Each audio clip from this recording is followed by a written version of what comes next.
This is Surviving Ministry, conversations designed to help you last longer and grow stronger in ministry. I'm your host, Seth Stevens.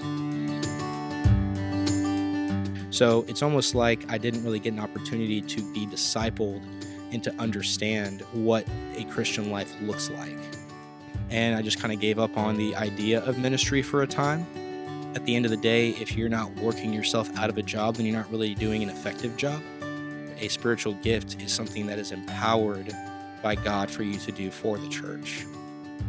Today I will be cracking open the head of Chris Godoy and pulling out all the wisdom I could find. In this conversation, I'll be asking Chris about his call to ministry, his transition from music ministry to AV, and about the challenges and benefits of church plants versus established churches. We also talk about how to assimilate people into your church and the role of an executive pastor. Get ready, because here we go. Chris, we're glad to have you here. And tell us a little bit about your call to ministry. Sure, Seth. My call to ministry, to me, it started whenever I read a book called Crazy Love by Francis Chan. I had already had my salvation experience at that point back in high school, and then kind of fell away for a time, started going back to church, and then read this book, Crazy Love, and just got reminded of God's love and acceptance of who I am, and the fact that his character regarding his love and acceptance never changes regardless of what I've done. So within realizing that, I started going back to church, really started to go headlong into ministry and in what I could do there. At the time, I was getting a music degree, so I started, playing on the worship team, doing drums and everything like that, and really felt God calling me to be a worship pastor at that time. Through the years, it's really changed a lot. It's become now to be an AV director, which I think the Lord has really took me on a path to understanding more along the lines of what a pastor is.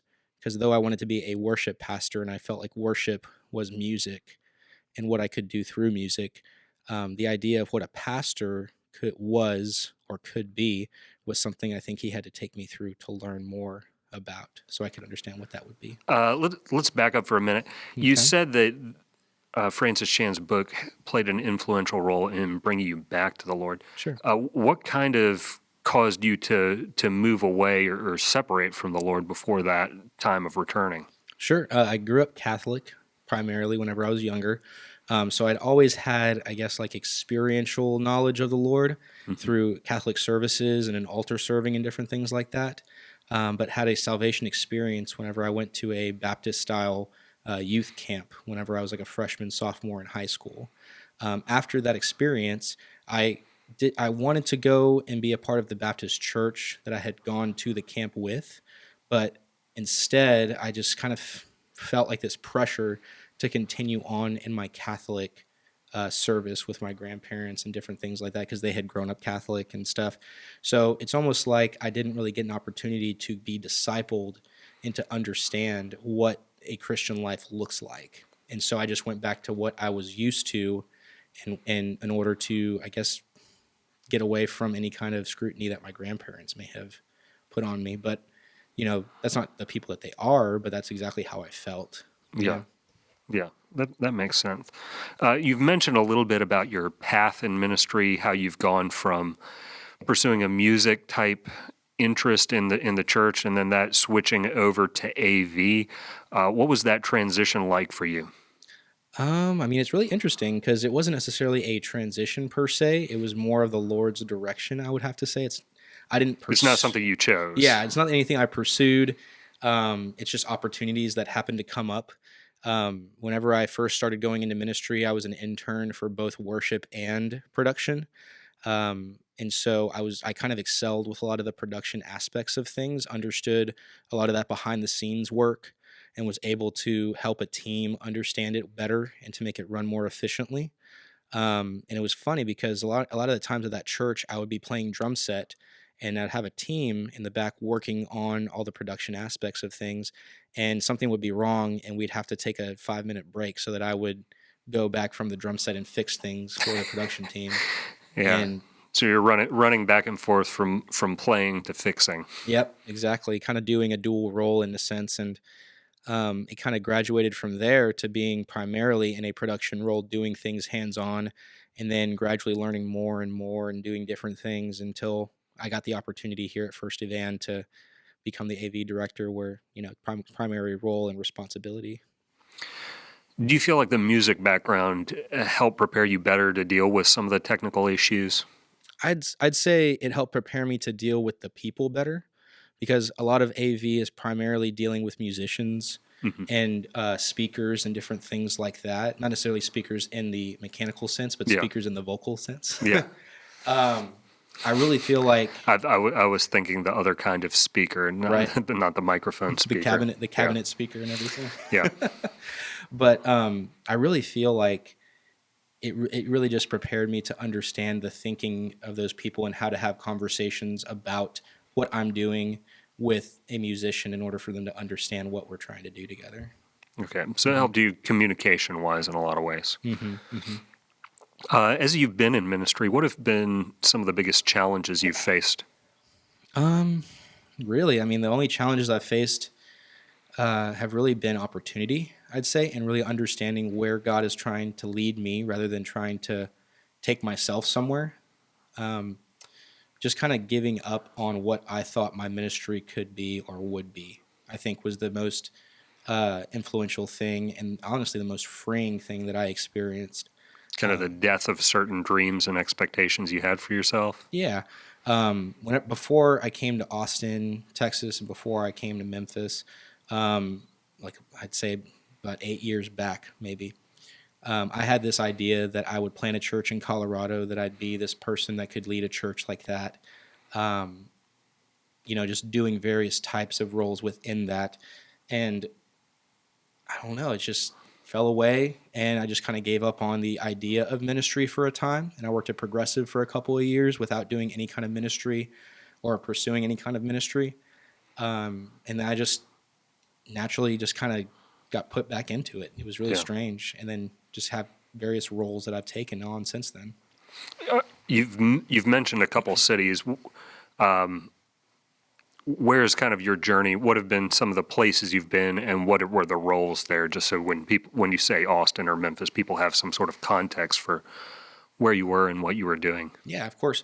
In Corpus Christi is where I started my ministry journey. I worked at a church called Real Life there for a period of about 5 years, and I worked in various roles there, from an intern in worship and technology to becoming a coordinator to eventually becoming a next gen service director. So I'd be over all that. What's a next gen service director? Basically, being over all of the technical aspects, the musicians, and then also making sure that all of the service would flow together. So basically, almost like a program director, if you would say, for a particular service. Okay. And then before I left Corpus Christi in that church, I was the connections pastor. So I took over facilities, various types of media, still playing drum set occasions, technology, just a whole slew of things on top of counseling, marriages, and different things like that. I'd be doing counseling for marriage people too. How long had you been married at that point? I had not been married at that point. That puts you in an awkward position, doesn't it? Yeah, but just as somebody had said to me recently, I think truth is truth. And a lot of the times, the truths I was giving to people were things that I had been given by somebody else who had more experience than I did. So hopefully it wasn't necessarily me speaking to them, 'cause I had no idea what to do. In my opinion, in my experience. But yeah, so that was Corpus Christi. Austin was a period of 5 years where I helped plant a church called Vertical Chapel and worked in various roles there. I worked at a church called Real Life there. They had an Austin campus, same thing as Corpus Christi, same church. And then I worked at Bannockburn Baptist Church there, as well as Restore Austin Church in production aspects. And then I got the job here at First Evangelical. Were any of those simultaneous? The Restore job and the Bannockburn Baptist Church job those are both part-time production level positions. Mm-hmm.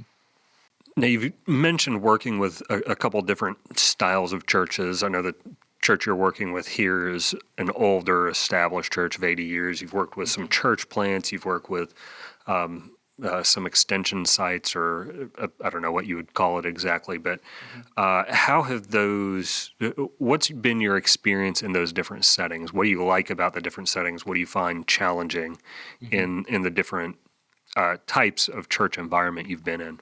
Sure.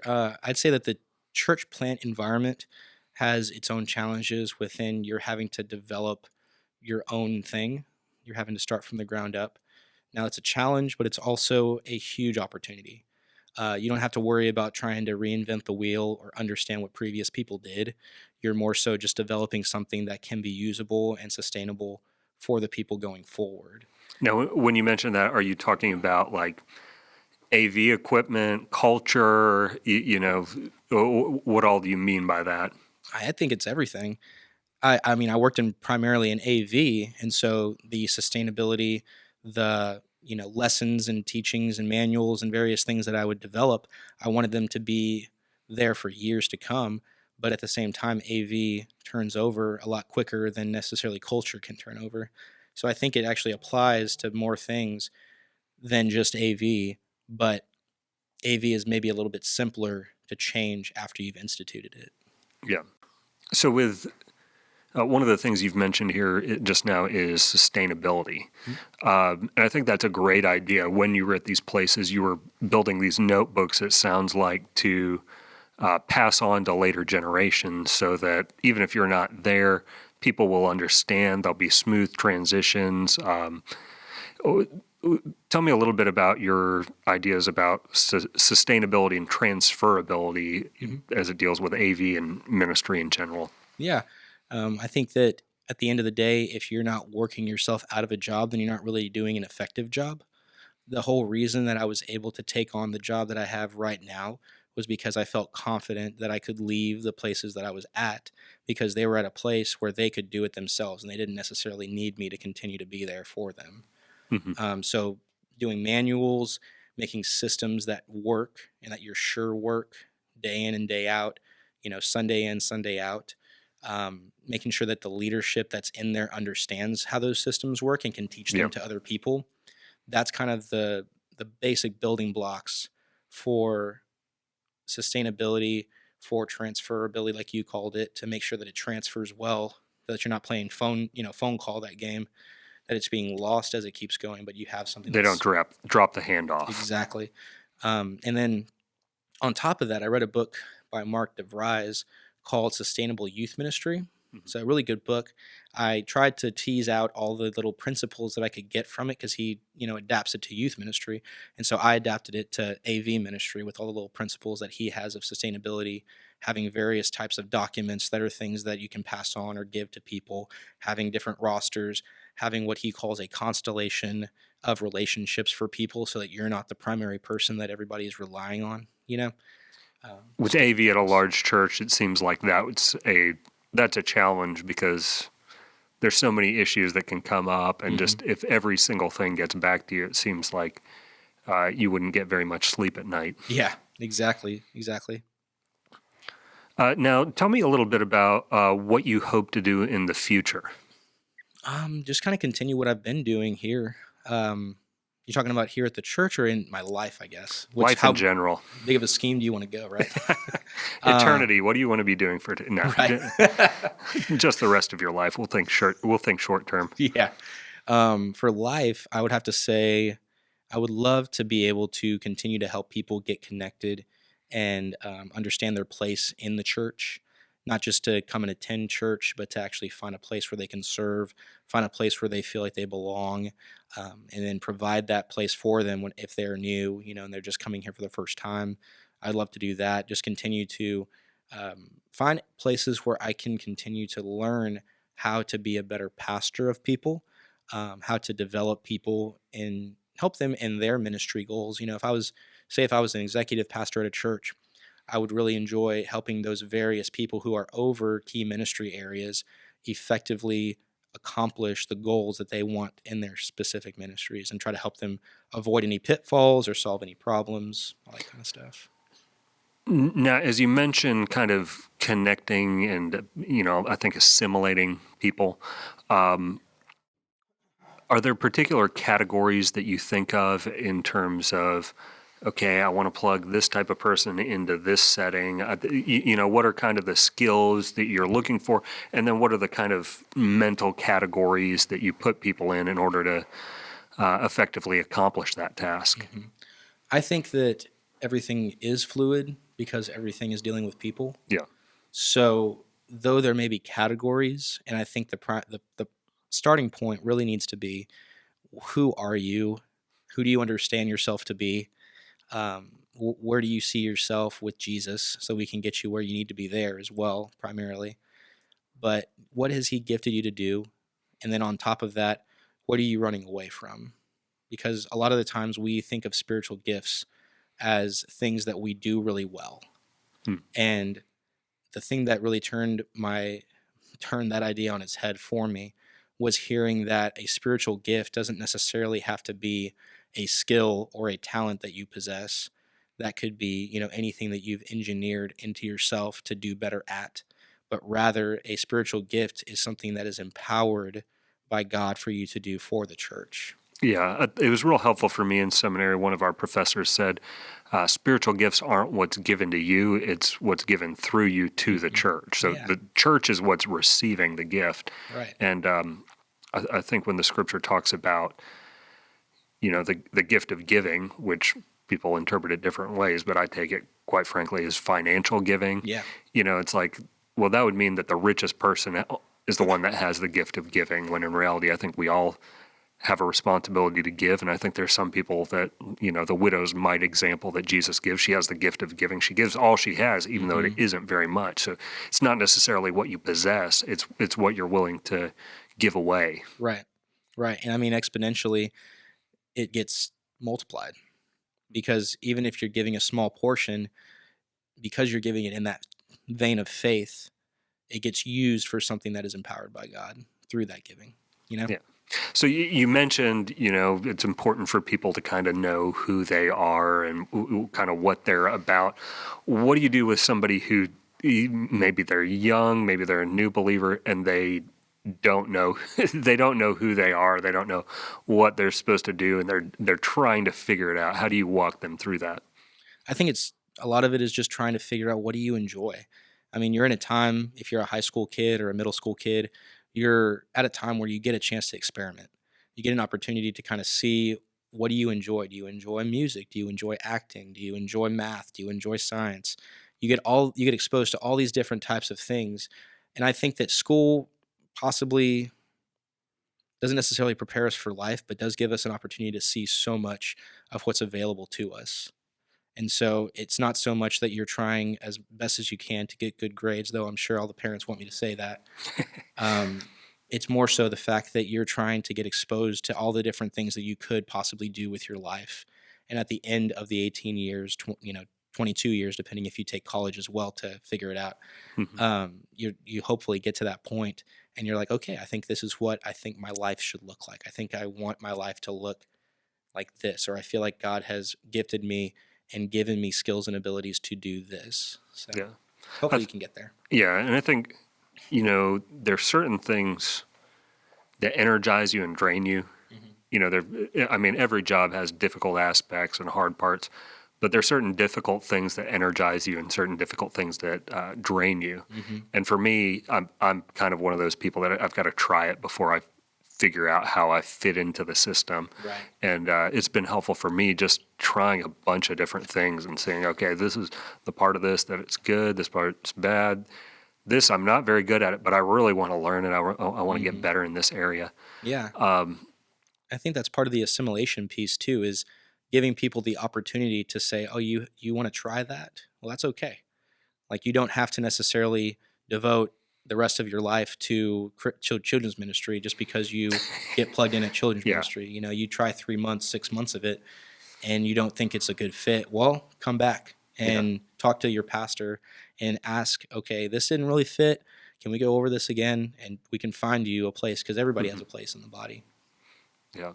Now, it's interesting talking to you because it seems as though the path you're on and kind of the things you want to pursue, you mentioned an executive pastor, where that's a huge and an important piece in a lot of churches, but Not a lot of people kind of have a vision for it or a desire for it. Maybe they tried preaching or being a lead pastor and got hurt or got discouraged, or then got sidetracked and put in that way. But it's an extremely important role, and you're kind of self-aware enough to kind of know, I don't want to be the lead guy, the senior guy, but I want to be an executive guy. I don't mind if I'm behind the scenes. Hmm. So what kind of led you to the conclusion that that type of position is something you would like or enjoy? I think it's more so the responsibilities that I think the church gives to that type of position Hmm. rather than thinking that that's what I should pursue. I think the responsibilities of an executive pastor, as I've seen it so far, would be of developing a team, of developing leaders who will lead other people, of taking care of, facilities, kind of being a jack of all trades kind of a Yeah. position, um, having an understanding of how to talk to people about various topics, and they can be wide ranging because, as you know, church is completely wide ranging whenever you're looking at the business end of things. Yeah. You talk about facilities, you talk about AV, you talk about music with the worship pastor, you have all these various things that you could be talking about.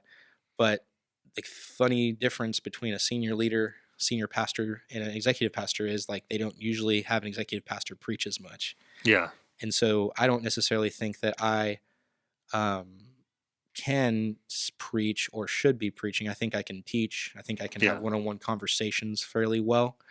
Um, and I think that is where my soft spot is, the place Hmm. that I really enjoy and the place that I think I could be most effective. But it doesn't necessarily mean that I couldn't preach because I don't want to put God in a box or anything, but Yeah. that's who I am at least. Yeah.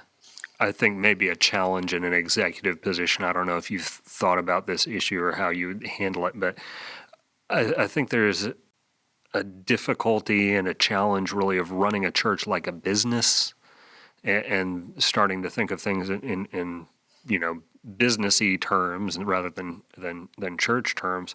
And I feel like that's a temptation for a senior pastor, but I feel like it's even more so just because of the nature of the type of work for an executive pastor.